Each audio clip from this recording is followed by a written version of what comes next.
हिंदुस्तान के मजदूरों के लिए कोई पैकेज नहीं है। मेहुल चोकसी का और नीरव मोदी का हजारों करोड़ रुपए केंद्र की भाजपा सरकार ने माफ कर दिया। हजारों करोड़ रुपए।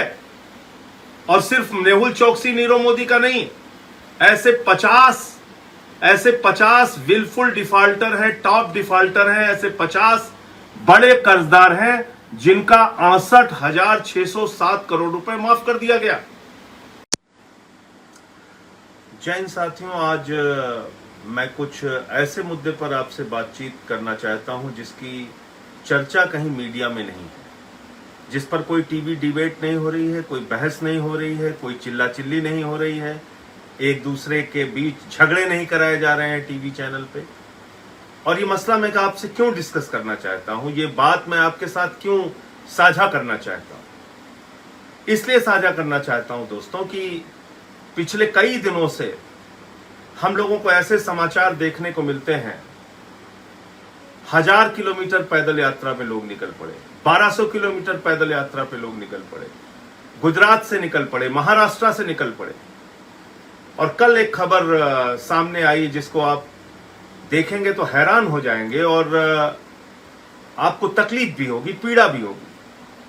नासिक से 14 मजदूर, जो मिक्सर का ट्रक होता है, उस ट्रक में जो मिक्सर लगा होता है उसके अंदर घुसकर बैठकर आप कल्पना कीजिए कि कितनी विषम परिस्थितियों में, कितनी पीड़ादायक तकलीफ वाली परिस्थितियों में वो लोग उस मिक्सर के अंदर घुसे होंगे। 14 मजदूर उस मिक्सर के अंदर घुस के नासिक से लखनऊ के लिए चल पड़े और फिर शायद उनको इंदौर में निकाला गया, इंदौर में वो बाहर आए। इस प्रकार की भी खबरें आई कि कुछ लोग अपने घर के लिए निकल पड़े और रास्ते में उनकी मौत हो गई, अपने घर नहीं पहुंच पाए, बनारस तक पहुंचे, बिहार जा रहे थे, जान चली गई। ऐसी तमाम खबरें पढ़ने के बाद, देखने के बाद मन विचलित हो जाता है, पीड़ित हो जाता है कि इस देश में क्या मजदूरों के लिए, गरीब आदमी के लिए जो रोज कमाते हैं, रोज खाते हैं, क्या उनकी कोई चिंता नहीं है? क्या उनके बारे में कोई कार्य योजना सरकार के पास नहीं है? कोई नीति सरकार के पास नहीं है? उनके लिए कोई पैकेज सरकार के पास नहीं है? हर दिन टीवी चैनल पे आप देखेंगे हिंदू मुसलमान की बहस, यानी टीवी वालों को यह भी पता चल जाता है कि अंडमान निकोबार में अगर दो लोग आपस में भिड़े तो उसमें हिंदू कौन था और मुसलमान कौन था और उसका क्या एंगल देना है, उसकी भी चर्चा शुरू हो जाती है। 3 तलाक पे महीनों बहस करती है टीवी मीडिया, मंदिर मस्जिद पे महीनों बहस करती है, सालों बहस करती है। लेकिन जब कोई जनता से जुड़ा हुआ मुद्दा आता है तो उस पर कोई बातचीत नहीं होती। आपको मैं बताना चाहता हूं पिछले दिनों क्या हुआ। जनता की गाढ़ी कमाई का पैसा जो बैंकों में जमा होता है, मजदूर का पैसा, किसान का पैसा, कर्मचारी का पैसा, छोटे व्यापारी का पैसा, वो पैसा उठाकर बैंकों ने कुछ बड़े पूंजीपतियों को कर्ज दे दिया और ये कर्जा लाखों करोड़ रुपए में है। इसके बारे में मैंने पार्लियामेंट में भी सवाल उठाया। लगभग 10 लाख करोड़ रुपए का कर्जा चंद पूंजीपतियों को दिया गया पूरे देश के अंदर, और सरकार धीरे धीरे करके उनका कर्जा माफ करती जाती है। हिंदुस्तान के मजदूरों के लिए कोई पैकेज नहीं है। लेकिन आपने नाम सुना होगा नीरव मोदी का, मेहुल चोकसी का, जिन्होंने लगभग 22,000 करोड़ रुपए बैंकों का लूटा है, भ्रष्टाचार किया है, और आज वो विदेशों में बैठे हैं। मेहुल चोकसी ने एंटीगुआ की नागरिकता ले ली, विदेश में जाके बस गया। नीरव मोदी के बारे में खबरें चलती है, साहब वो भगोड़ा है, अब आएगा, लंदन में छिपा है, यहां है, वहां है। अरे आप ये किसको मूर्ख बना रहे हैं?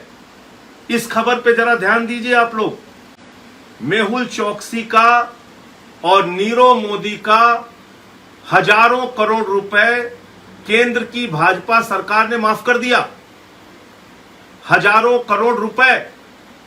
और सिर्फ मेहुल चोकसी नीरव मोदी का नहीं, ऐसे 50 विलफुल डिफॉल्टर हैं, टॉप डिफॉल्टर हैं, ऐसे 50 बड़े कर्जदार हैं जिनका 68,607 करोड़ रुपए माफ कर दिया गया, और पूरे देश में कहीं कोई चर्चा नहीं, कहीं किसी टीवी चैनल पे बहस नहीं, कहीं कोई इसको मुद्दा नहीं बनाया जा रहा है। आप बताइए कि अगर ये 68,000 करोड़ रुपए ऐसे कोरोना संकट से निपटने के लिए इस वक्त लगा दिया जाता तो कितना भला हो सकता था इस देश के मजदूरों का। आज बिहार की सरकार, नीतीश कुमार जी और उनके उप मुख्यमंत्री जो भारतीय जनता पार्टी के हैं, सुशील मोदी जी, वो कहते हैं हमको बिहार के लोगों को घर बुलाने के लिए पैसा नहीं है, हम गाड़ी नहीं दे सकते, हम बस नहीं दे सकते। लेकिन ये 68,000 करोड़ रुपए चंद पूंजीपतियों का, 50 पूंजीपतियों का माफ कर दिया गया। ये 68,000 करोड़ रुपए अगर उन मजदूरों की जो हजारों किलोमीटर पैदल यात्रा पर निकल पड़े हैं, अगर उन किसानों की जो आत्महत्या करने के लिए मजबूर होते हैं, अगर वो लोग जो गरीबी के कारण 2 वक्त की रोटी नहीं पा रहे हैं, उनका चूल्हा जलाने में 68,000 करोड़ रुपए खर्च किया गया होता तो आप कल्पना कीजिए कि पूरे हिंदुस्तान में करोड़ों लोगों का भला हो सकता था,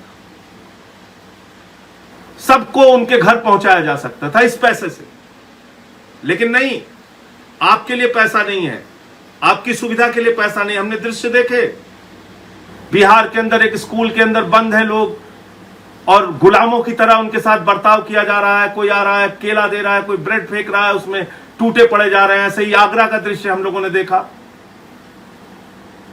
ये बहुत ही पीड़ादायक जो कल की घटना का जिक्र मैं कर रहा हूं कि नासिक से मिक्सर के अंदर बैठ के 14 मजदूर चल पड़े। आप उनकी पीड़ा का अंदाजा लगाइए। उनके लिए कोई पैसा नहीं है, उनके लिए कोई पैकेज नहीं है। पैकेज किसके लिए है? इन बेईमानों के लिए है। ये नीरव मोदी, ये मेहुल चौकसी, ये मेहुल भाई जो है, ये नीरव मोदी जो है, इसके लिए पैसे है सरकार के पास। 68,000 करोड़ रुपए भाजपा की केंद्र सरकार ने माफ कर दिया 50 पूंजीपतियों का। इनके लिए पैसा है सरकार के पास। हमसे आपसे टैक्स का पैसा लेते हैं, हमसे आपसे बैंकों में पैसा जमा कराते हैं, हम अपनी मर्जी से भी बैंकों में पैसा जमा करते हैं। वही पैसा उठा के इन बेईमानों को कर्ज में दे दिया जाता है और नागरिकता ले लेते हैं। सरकार उनको ढूंढने का, पकड़ने का बहाना करती है और बाद में उन्हीं का कर्जा माफ कर देती है। और इस पे आपने किसी टीवी चैनल पे बहस देखा? कहीं आपने 2 लोगों को मुर्गा लड़ाओ योजना के तहत आपस में लड़ते हुए देखा? कोई चर्चा, कोई बहस आपने देखी? किसी ने सवाल पूछा इस केंद्र की सरकार से, भाजपा की सरकार से कि भाई ये बताओ कि ये 68,000 करोड़ रुपए तुमने गरीबों के लिए क्यों नहीं लगाया? आज क्या कर रहे हैं? देश में चर्चा किस बात की हो रही है? कौन सा सब्जी वाला मुसलमान है उसके साथ मारपीट करनी है, कौन सा ठेले वाला मुसलमान है, कौन सा किराने वाला मुसलमान है, उसके खिलाफ नफरत फैलाओ। पालघर के मुद्दे को हिंदू मुसलमान में तब्दील करो। कहीं जमात के लोग नहीं भी पहुंचे हैं तो ये बताओ कि ये जमाती हैं। आपने देखा होगा पिछले दिनों कुशीनगर में, फरीदाबाद में, अरुणाचल प्रदेश में टीवी मीडिया ने चला दिया, इतने पॉजिटिव जमाती पकड़े गए। बाद में पता चला वहां की पुलिस ने खंडन किया, भाई यहां ऐसा कोई आया ही नहीं। इतनी नफरत, इतनी घृणा, समाज को बांटने की इतनी कोशिशें हिंदुस्तान में चल रही हैं। भाजपा का विधायक खुलेआम एक सब्जी वाले को गाली देता है इसलिए कि वो मुसलमान है और कहता है कि बस इधर दिखाई मत पड़ना। चरखारी या कहां का विधायक भारतीय जनता पार्टी का, बुंदेलखंड के इलाके का, ये आप कर रहे हैं। और पूरे देश को हिंदू मुसलमान में बांट के, नफरत में लड़ा के, आपस में एक दूसरे के बीच दूरियां पैदा करके आप कर क्या रहे हैं? आज चंद पूंजीपतियों का कर्जा माफ कर रहे हैं। कोरोना संकट से निपटने के लिए ये 68,000 करोड़ आपने नहीं लगाए। आपको चिंता है मेहुल चौकसी की, आपको चिंता है नीरव मोदी की, आपको चिंता है उन 50 पूंजीपतियों की जिन्होंने बैंकों को लूटा है, गरीब आदमी के, आम आदमी के पैसे को लूटा है। आपको उस मजदूर की चिंता नहीं है। उसके लिए आप कहते हैं हमारे पास पैसा नहीं है, हम उनको बसों से, ट्रेनों से अपने घर नहीं बुला सकते। अरे भाई, महीनों से फंसे हैं लोग। कोई आया था एम्स में इलाज कराने, कोई यहां पे पढ़ाई कर रहा है, कोई अपनी बेटी के घर आया था, कोई अपने भाई के घर आया था। लोग फंसे हुए हैं, अपने घर जाना चाहते हैं, परेशान है, परिवार से मिलना चाहते हैं, उनके लिए कोई इंतजाम नहीं। तो मैं आप लोगों से हाथ जोड़कर निवेदन करना चाहूंगा, विनती करना चाहूंगा, इस मीडिया के इस रवैये को पहचानिए और उनसे उम्मीद मत कीजिए कि वो कोई चर्चा करेंगे।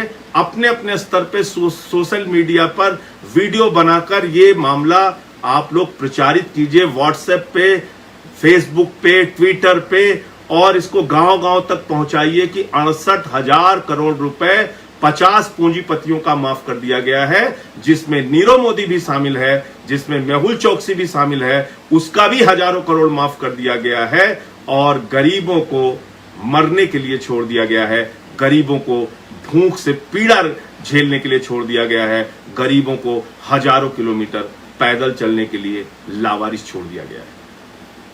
इस मुद्दे को पहुंचाइए लोगों तक, सवाल पूछिए, सवाल आपको पूछना होगा अपने अपने स्तर पे, अपनी ताकत पे। आपके फेसबुक पे 100 लोग जुड़े हैं, आपके व्हाट्सएप पे 200 लोग जुड़े हैं, उन तक पहुंचाइए ये बात कि आखिर क्यों ये 68,000 करोड़ रुपए आपका पैसा, किसी और का पैसा नहीं, आपने जो जमा किया था बैंकों में वो पैसा उठा के इन पूंजीपतियों को दिया गया और फिर इनका कर्जा माफ कर दिया गया। आखिर क्यों? क्या लगता है नीरव मोदी इनका? कौन सी रिश्तेदारी है मेहुल चोकसी से इन लोगों की? ये सवाल आपको पूछना होगा। इंकलाब जिंदाबाद, जय हिंद।